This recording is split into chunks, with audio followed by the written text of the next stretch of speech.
दोस्तों 8वां वेतन आयोग आ गया है सामने। क्या फौज ने कोई तैयारी की है? क्या फौज का कोई ऐसा ऑर्गेनाइजेशन है या एक्स सर्विसमैन का है जो 8वें वेतन आयोग से बात करे और जिसके अंदर सिपाही भी हो, जिसके अंदर जेसी हो, जिसके अंदर अधिकारी हो? नहीं नहीं नहीं। लेकिन आपके सामने मैं रखना चाहता हूं कि 8 सीपीसी सीआरपीएफ ने आर्थिक हितों की पैरवी करने के लिए एक बोर्ड बनाया और वो 8वें वेतन आयोग को अपने सुझाव देगा यानी अपनी सर्विस कंडीशन के बारे में देगा, पे एंड अलाउंसेस के बारे में देगा, ड्यूटी के बारे में देगा, ट्रांसफर के बारे में देगा, प्रमोशन के बारे में देगा।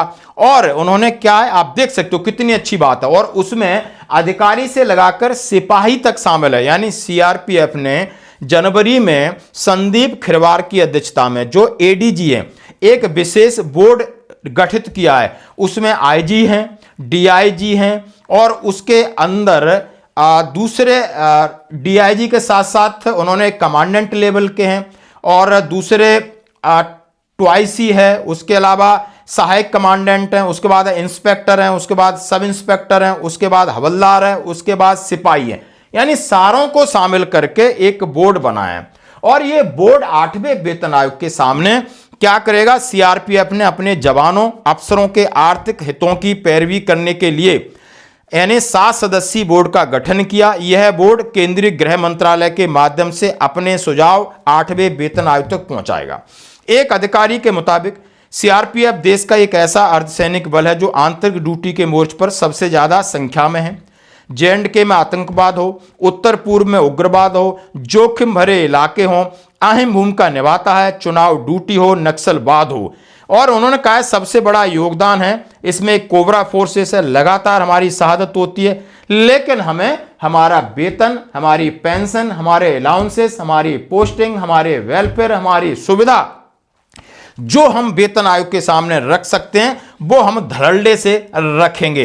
और अपना उन्होंने कैडर तैयार कर लिया और बहुत सारे उन्होंने मुद्दे की बात की है जो कि मैं मुद्दों की बात आपके सामने नहीं रख रहा हूं, लेकिन ये रख रहा हूं कि कम से कम पैरामिलिट्री फोर्सेस आज जाग करके अपना एक ऑर्गेनाइजेशन बनाती है जिसमें सिपाही को भी शामिल करती है, हवलदार को करती है, एएसआई, एसआई यानी तीनों कैटेगरी के लोग उसमें शामिल होते हैं। और शामिल होने के बाद अपनी एक व्यू रचना करते हैं कि 8वें वेतन आयोग के सामने यानी सिपाही से लगाकर अधिकारी तक के जितने वेलफेयर के मुद्दे हैं, पे एंड अलाउंसेस के मुद्दे हैं, किस तरीके से रखे जाएं।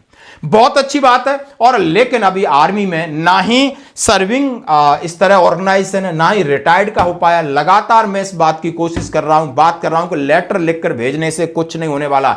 आपको जंतर मंतर पर कूदना पड़ेगा, लगातार कूदना पड़ेगा, 8वें वेतन आयोग के दफ्तर के आगे धरना प्रदर्शन करना पड़ेगा। और ये भूतपूर्व सैनिक कर सकते हैं। अब अंदर क्या चल रहा है, बहुत सारे लेटर निकल के आ जाते हैं कि आर्मी के अंदर पे कमीशन सेल है, वहां से कुछ बहुत सारी चीजें जो मैं आपके साथ लगातार शेयर करता हूं।